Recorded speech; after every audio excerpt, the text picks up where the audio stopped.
প্রিয় শিক্ষার্থী, আজকের অনলাইন ক্লাসে আমি তোমাদেরকে স্বাগত জানাচ্ছি। সুপ্রিয় শিক্ষার্থী, আমি নবম দেশের দশম শ্রেণীর ছাত্রছাত্রীর জন্য ট্যাগ কোশ্চেনের উপর ক্লাস করছি এবং তোমাদের জন্য আমি ইতিপূর্বে দুইটা ক্লাস করিয়েছি এবং আশা করছি যে তোমরা আমার ক্লাস দেখেছ এবং আমি বিশ্বাস করি যে যদি তোমরা আমার ক্লাস মনোযোগ সহকারে দেখে থাকো তাহলে কোনো ধরনের সমস্যা থাকার কথা না। তারপরেও যদি কোনো সমস্যা থাকে স্টুডেন্টস, তোমরা আমাকে একটু কমেন্ট করে জানাবে, তাহলে আমি ওই জায়গায় ওই সমস্যাগুলো সমাধান করার জন্য চেষ্টা করব। তো প্রিয় শিক্ষার্থী, আজকে আমরা আমাদের মূল কাজে ফিরে যাই। দেখো, ট্যাগ কোশ্চেন 3। ট্যাগ কোশ্চেন 3 তার কারণ হচ্ছে এর আগে আমি ট্যাগের উপর দুইটা ক্লাস করিয়েছি। প্রিয় শিক্ষার্থী, আজকে আমি তোমাদের ট্যাগ কোশ্চেনের যে জায়গাটায় কাজ করতে চাচ্ছি, যেটা শেখাতে চাচ্ছি, সেটা হলো ইম্পারেটিভ সেন্টেন্স।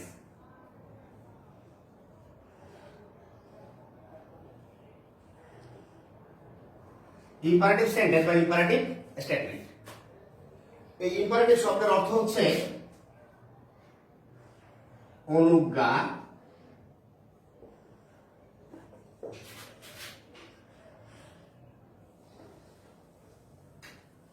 অনুজ্ঞা সূচক। প্রিয় শিক্ষার্থী, তাহলে ইম্পারেটিভ শব্দের অর্থ কি? অনুজ্ঞা সূচক। এই অনুজ্ঞার ভিতরে কি কি থাকতে পারে? অনুজ্ঞার ভিতরে আদেশ থাকতে পারে, অনুজ্ঞার ভিতরে উপদেশ থাকতে পারে,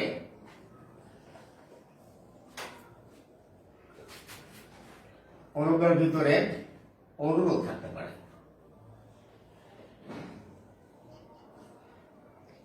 সো ডিয়ার স্টুডেন্টস, তাহলে ইম্পারেটিভ স্টেটমেন্ট বা ইম্পারেটিভ সেন্টেন্স বলতে আমরা সেটাকে বুঝবো যে সেন্টেন্সে আদেশ, উপদেশ অথবা অনুরোধ প্রকাশ পায়। প্রিয় শিক্ষার্থী, ইম্পারেটিভ সেন্টেন্সে ট্যাগ কোশ্চেন করতে গেলে আমাকে প্রথমে খুব ভালো করে বুঝতে হবে যে আমার স্টেটমেন্টটা ইম্পারেটিভে আছে। তাহলে আমাকে কি করতে হবে? আমার ইম্পারেটিভের বৈশিষ্ট্য জানতে হবে। ইম্পারেটিভ সেন্টেন্সটা কিভাবে থাকে, এর বৈশিষ্ট্য কি। প্রিয় শিক্ষার্থী, দেখো, আমি এখানে কতগুলো ইম্পারেটিভ স্টেটমেন্ট লিখছি। আমি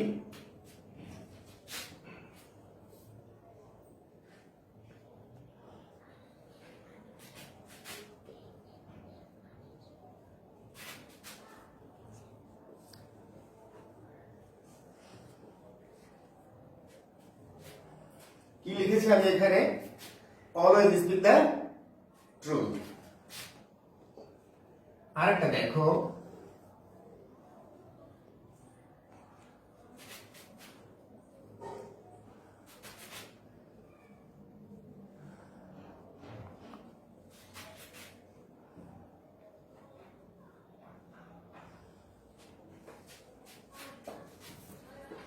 Number 3,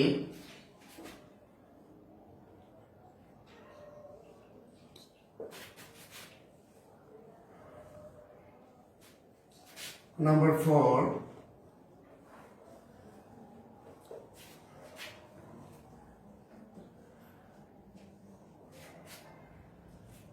don't open the window.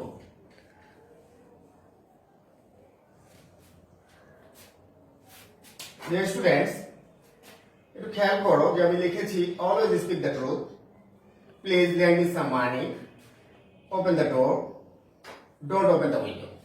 দেখো, এর প্রত্যেকটাই ইম্পারেটিভ স্টেটমেন্ট।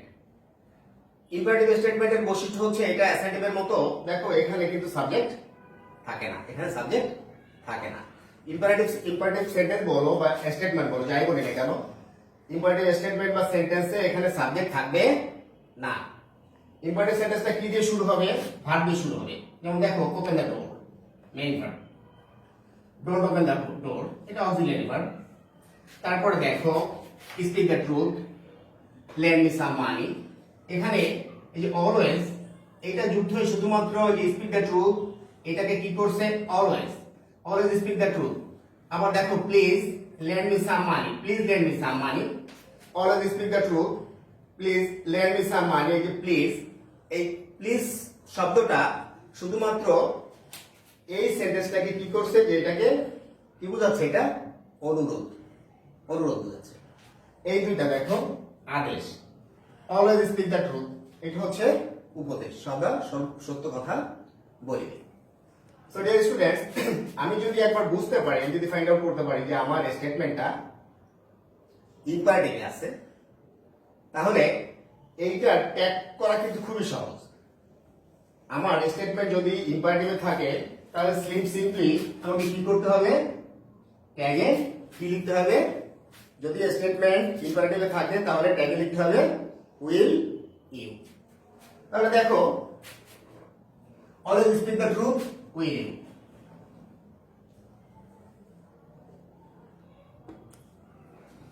দেখো, এটা আমি আগেও তোমাদের বলেছি যে স্টেটমেন্টের পরে একটা কমা ব্যবহার করতে হবে, ট্যাগের পরে একটা প্রশ্নবোধক চিহ্ন দিতে হবে এবং ট্যাগের নিচে আন্ডারলাইন করতে হবে। তাহলে আমার স্টেটমেন্ট যদি ইম্পারেটিভে থাকে, তাহলে সিম্পলি আমার একটা রুল, একটা নিয়ম, সেটা হচ্ছে উইল ইউ। এই স্টেটমেন্ট ইম্পারেটিভ স্টেটমেন্ট যদি আমার ইসে থাকে, অ্যাফার্মেটিভে থাকে, হ্যাঁ বোধক, অথবা নেগেটিভে থাকে, না বোধক, যেটাই থাকুক না কেন, আমার কিন্তু ট্যাগ করার সময় একটা জিনিস লিখতে হবে, সেটা হলো উইল ইউ। দেখো, always speak the truth, will you. Don't open the door, don't open the door. এই স্টেটমেন্ট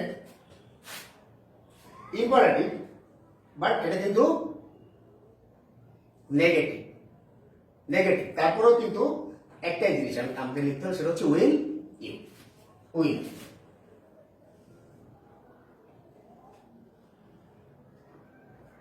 তারপরে please let me some money, will you.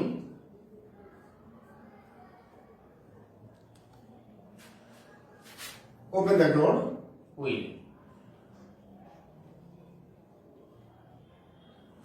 প্রিয় শিক্ষার্থী, দেখো, তাহলে আজ আমরা যেটা শিখলাম সেটা হচ্ছে, যদি স্টেটমেন্ট ইম্পারেটিভ হয়, তাহলে ট্যাগ করার সময় সিম্পলি আমাকে কি লিখতে হবে, will.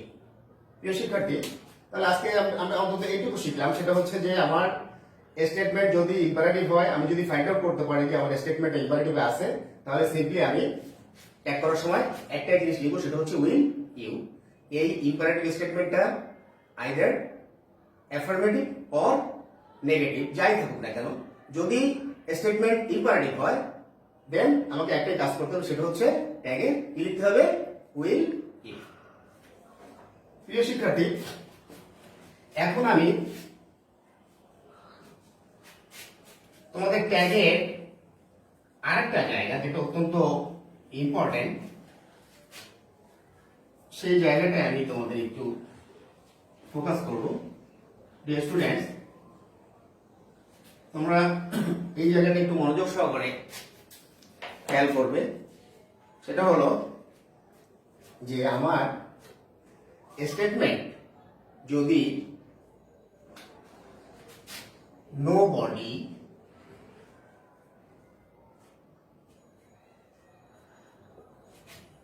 somebody everybody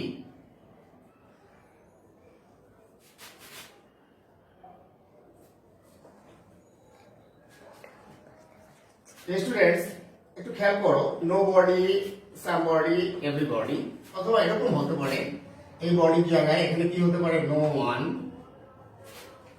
someone everyone, এরকম। তাহলে আমার স্টেটমেন্টে যদি nobody বা no one, somebody বা someone, everybody অথবা everyone স্টেটমেন্টের শুরুতে যদি এগুলো থাকে, তাহলে দেখো এই জাতীয় স্টেটমেন্টে বা এই জাতীয় সেন্টেন্সের ট্যাগ আমরা কিভাবে করব, একটু ভালো করে খেয়াল করবে যে এখানে একটু কিছু কি আছে আর কি, তোমরা এটা ভালো করে খেয়াল করবে। যে স্টুডেন্টস,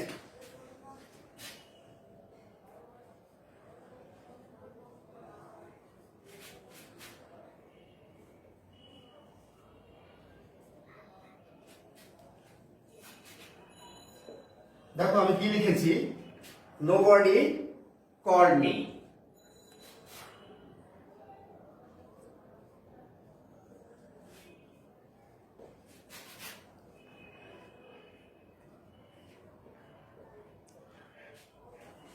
আরেকটা লিখেছি দেখো, আর একটা statement, none can do this, none can do this.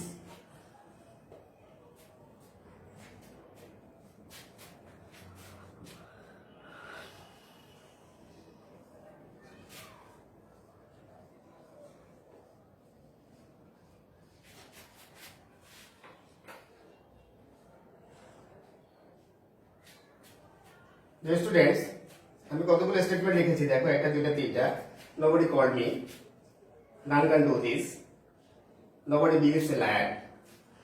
এইটার যদি আমি ট্যাগ করে দেখো nobody called me, তাহলে এটা ট্যাগ কি হবে, কেমন হবে? যেহেতু দেখো called me, এটা কোন ফর্মে আছে? এটা পাস্ট ফর্মে আছে, কিন্তু পাস্ট। আমরা আগে শিখেছি যে যদি এটা পাস্ট ফর্মে থাকে তাহলে আমাকে কি ব্যবহার করতে হবে? ওখানে অপারেটরের কোনটা আসবে? ডি। কোনটা আসবে? ডি। সো আমি এখানে ডি নিয়ে আসলাম। কি নিয়ে আসলাম? ডি। এখন দেখো যেহেতু আমার স্টেটমেন্টটা নেগেটিভ স্টেটমেন্ট, নেগেটিভ কেন? যেহেতু এখানে নো আছে, সো এটা negative statement. Nobody called me, এটা একটা নেগেটিভ স্টেটমেন্ট। আমি কিন্তু এই ডি এর সঙ্গে নট ব্যবহার করতে পারবো না। আর এখন যেটা প্রশ্ন সেটা হচ্ছে যে এখানে আমার প্রোনাউন কোনটা হবে? এখানে আমি কি ব্যবহার করব? ডিয়ার স্টুডেন্টস, এই জায়গাটায় তোমাদের জন্য আমার মেসেজ হলো যে যদি আমাদের স্টেটমেন্টের সাবজেক্ট নোবডি অথবা নো ওয়ান, সামবডি অথবা সামওয়ান, এভরিবডি অথবা এভরিওয়ান এগুলো থাকে, তাহলে এদের প্রোনাউন হিসেবে কি ব্যবহার করতে হবে?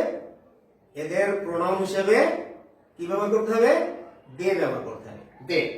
তাহলে দেখো আমি এখানে ইয়ে নিয়ে আসলাম, কি নিয়ে আসলাম? ডি। আর যেহেতু আমার স্টেটমেন্ট নেগেটিভে আছে নো, সো আমি ডি এর সঙ্গে নট যোগ করতে পারছি না। আর এই নো বডি, যেহেতু নো বডি, এটা সাবজেক্ট নো বডি, সেজন্য আমার এর প্রোনাউন হিসেবে কি ব্যবহার করতে হবে? দে। প্রিয় শিক্ষার্থী, তাহলে এটা তোমরা নোট নাও। সেটা হলো যে যদি কোন স্টেটমেন্টে subject nobody, somebody, everybody অথবা নো ওয়ান, সামওয়ান, এভরিওয়ান এগুলো থাকে, তাহলে এদের প্রোনাউন হিসেবে আমরা কি ব্যবহার করব? দে ব্যবহার করব। তাহলে এখানে দেখো এটা কি করব? None can do this. এখানে দেখো ডিয়ার স্টুডেন্টস, এখানে কিন্তু আমার অপারেটর ক্যান আসছে। তাহলে আমার অপারেটর যদি থাকে, সো আমাকে এখানে কিন্তু অপারেটরকে ব্যবহার করতে হবে ক্যান। আর যেহেতু স্টেটমেন্ট নেগেটিভ, সো আমি ক্যানের সঙ্গে নট লাগাতে পারছি না, তাহলে ক্যান। আর এটার প্রমাণ কি আসবে? ডে।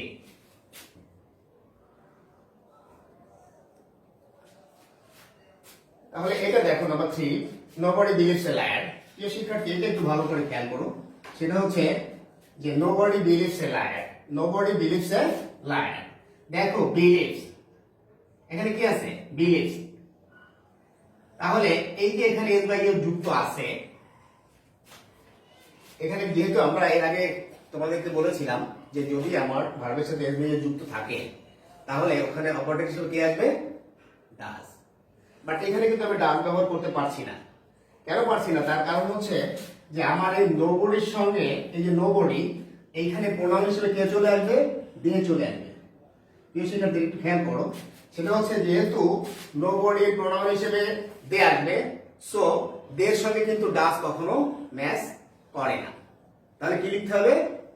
তাহলে কি লিখতে হবে? যে এখানে তার মানে লিখতে হবে ডু। কি লিখতে হবে? এখানে আমি কি লিখবো? নোবডি বিলিভস এ লায়ার, কি লিখবো? ডু দে। আর যেহেতু আমার এখানে এটা না ইয়ে আছে নেগেটিভ স্টেটমেন্ট, সো আমি কিন্তু ডু এর সঙ্গে নট লাগাতে পারছি না। তাহলে কি লিখবো? Do they. এটা একটু খেয়াল করো dear students. Nobody believes a liar, nobody believes a liar. এই জায়গাটায় দেখো যে বিলিভস এ লায়ার, এখানে কিন্তু ডাল আসার কথা ছিল, যেহেতু এখানে এস বাই যুক্ত আছে। তারপরে যেহেতু আমার নোবডির প্রোনাউন আসতেছে, কে আসতেছে? দে। সো দের সঙ্গে কিন্তু ডাজ ম্যাচ করে না, সে কারণে আমার কি করতে হবে? এখানে আমি কি ব্যবহার করছি? ডু। এটা কিন্তু খেয়াল দেখো যে যদি তোমার প্রোনাউন দে হয়ে যায়, দে আসে, সো তখন আমার এখানে কিন্তু ডাজ ব্যবহার করা যাবে না। প্রিয় শিক্ষার্থী, তাহলে দেখো nobody called me, did they? None can do this, can they? Nobody believes a liar, do they?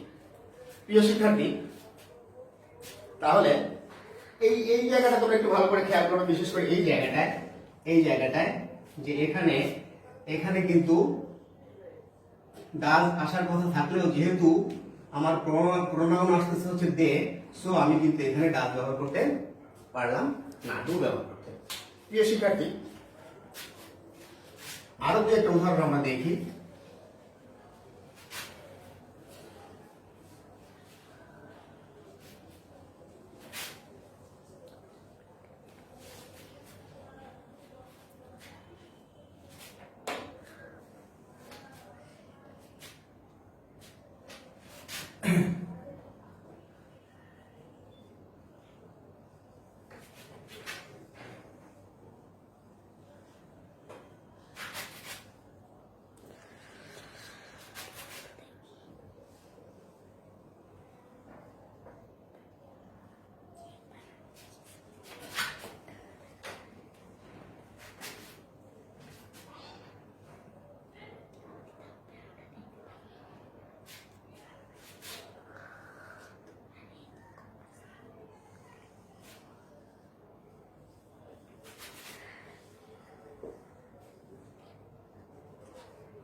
শিক্ষার্থী দেখো, আমি আরো একটা স্টেটমেন্ট লিখেছি।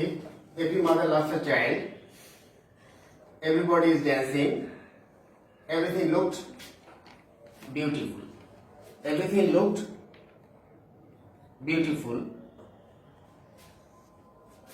তাহলে দেখো প্রিয় শিক্ষার্থী, every mother loves a child, এইখানে every mother loves her child, এখানে দেখো s by a যুক্ত আছে, every mother loves her child, but every mother এইটার প্রোনাউন কিন্তু আমার কি আসবে? এটার প্রোনাউন আসবে হলো দে। কি আসবে? দে। আর এইখানে যদিও লাভস ডাজ আসার কথা ছিল, কিন্তু ডাজ কিন্তু আমি আনতে পারবো না, তাহলে কি আনবো? এখানে কি আসবে? ডু। আর যেহেতু আমার দেখো এই স্টেটমেন্টে কি আছে? এটা কিন্তু অ্যাফার্মেটিভ, এখানে কিন্তু কোনো নট নাই, তাহলে কি করতে হবে? ডুর সাথে নট যুক্ত করে দিতে হবে। তাহলে কি হবে? Don't they. তাহলে কি হলো? ডোন্ট দে।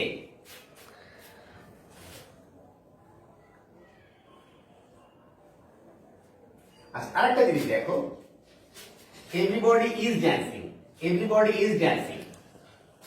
এইখানে দেখো যেহেতু এভরিবডি প্রোনাউন আমার কি আসবে? দে।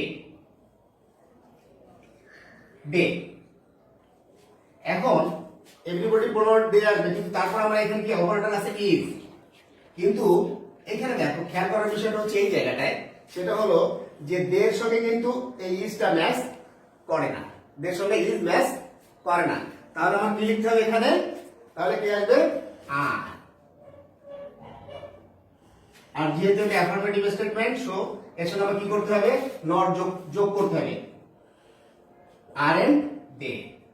ডিয়ার স্টুডেন্টস, আরো একটা উদাহরণ আমি লিখেছি, এভরিথিং লুকড বিউটিফুল। দেখো লুকড ইডি, তাহলে ডিড আসবে, যেহেতু স্টেটমেন্ট অ্যাফার্মেটিভ, নট আসবে,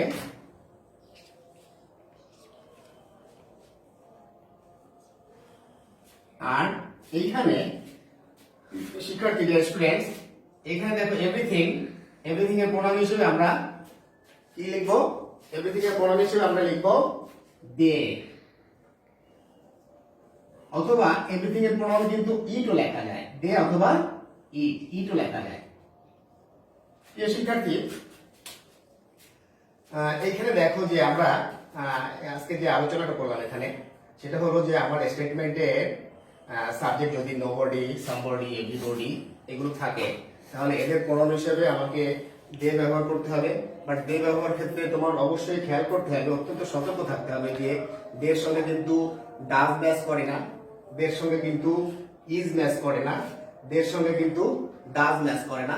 সো এই জায়গাটা তোমার একটু বেশি বেশি খেয়াল রাখতে হবে। দেখো এখানে আমি কিন্তু লিখছি যে ডোন্ট দে, এখানে কিন্তু ইজ থাকলে, অপরটার ইজ থাকলেও আমি কি লিখছি? আরএন্ট দে। আর আগের যে রুলটা ছিল অ্যাজ ইউজুয়াল রুল, সেটা হলো যে আমার স্টেটমেন্ট যদি তোমার যেহেতু দেখো এখানে অ্যাফার্মেটিভ স্টেটমেন্ট আছে, সো আমি কিন্তু এখানে নট ব্যবহার করছি। আর এর আগে যেটা দেখেছিলাম সেটা হলো যে যদি আমার এখানে নেগেটিভ থাকে তাহলে কিন্তু আমি ওখানে নট ব্যবহার করতে পারি নাই। তো প্রিয় শিক্ষার্থী, তাহলে আজকে আমি ট্যাগ কোশ্চেন ট্যাগের নাম্বার 3 তে তোমাদেরকে ইম্পারেটিভ সেন্টেন্সের ট্যাগ এবং আরেকটা অত্যন্ত গুরুত্বপূর্ণ জায়গা, সেটা হলো যে ট্যাগের স্টেটমেন্টের সাবজেক্ট যদি এরা থাকে, নোবডি, সামবডি, এভরিবডি এগুলো থাকে, তাহলে এদের প্রণাম হিসেবে দিয়ে আসবে। তবে সেই ক্ষেত্রে দের সঙ্গে আমরা কিভাবে এটা ইয়ে করছি যে দের সঙ্গে ডাজ ম্যাচ করে না, দের সঙ্গে ইজ ম্যাচ করে না, এই জায়গাগুলো তোমরা অত্যন্ত মানে অত্যন্ত ইয়ে করে আর কি, তোমরা এই জায়গায় একটু খেয়াল রাখবে, এই জায়গাটা ব্যবহারের ক্ষেত্রে অত্যন্ত সতর্ক থাকবে। তাহলে আশা করছি যে তোমাদের ভুল হবে না, তোমরা সঠিকভাবে ইয়ে করতে পারবে আর কি, ট্যাগ কোশ্চেন করতে পারবে। এটা তোমাদের দৈনন্দিন জীবনে তোমরা ব্যবহারের ক্ষেত্রে কথাবার্তা তোমরা সঠিকভাবে ট্যাগ ব্যবহার করতে পারবে এবং পরীক্ষা তোমরা সঠিকভাবে এটা লিখতে পারবে। তো প্রিয় শিক্ষার্থী, আজকে আমরা যতটুকু আলোচনা করলাম আশা করছি যে তোমরা এটা বুঝতে পেরেছো। তারপরে ট্যাগের আমার আজকে 3 নম্বর ক্লাসটা হলো, আমি আর একটা ক্লাস ট্যাগে করবো, ট্যাগের আর একটা ক্লাস করলে ইনশাল্লাহ ট্যাগের পুরোপুরি আমি সবকিছু তোমাদেরকে দিতে পারবো ওই ক্লাসের পরে। তারপরেও যদি ট্যাগ সম্পর্কে তোমার এই ট্যাগ কোশ্চেন এটা সম্পর্কে তোমাদের কোনো ধরনের কোশ্চেন থাকে, কোনো ধরনের প্রশ্ন থাকে, প্রিয় শিক্ষার্থী তোমরা আমাকে কমেন্টে জানাবে, আমি তোমাদের ওই সমস্যাগুলোর সমাধান দেওয়ার জন্য চেষ্টা করবো। প্রিয় শিক্ষার্থী, শুধু ট্যাগ কোশ্চেন না, আমি তোমাদের নবম দশম শ্রেণীর যে গ্রামারের যে 11টা টপিক আছে, 11টা আইটেম, প্রত্যেকটা আইটেম আমি পর্যায়ক্রমে তোমাদেরকে ইয়ে করবো আর কি, ক্লাস করবো, তোমাদেরকে জানানোর জন্য চেষ্টা করবো। এবং যে জায়গায় গ্রামারের যে জায়গায় তোমরা দুর্বল আছো আমাকে কমেন্টে জানাবে, আমি সেই জায়গাটা কাজ করার জন্য চেষ্টা করবো। প্রিয় শিক্ষার্থী, আর তোমরা আমার প্রত্যেকটা ক্লাস অনুসরণ করার জন্য চেষ্টা করবে এবং আমার এই যে ইউটিউবে আমার যে চ্যানেলটা ইউনুস স্যার, এটা তোমরা সাবস্ক্রাইব করে রাখবে, তাহলে আমি যখনই যে ক্লাসটা ছাড়বো এটা সঙ্গে সঙ্গে তোমার কাছে পৌঁছে যাবে। প্রিয় শিক্ষার্থী, তাহলে আজ এই পর্যন্তই। তোমরা সকলে বাড়িতে থাকো, সুস্থ থাকো, ভালো থাকো। আসসালামু আলাইকুম ওয়া রাহমাতুল্লাহ।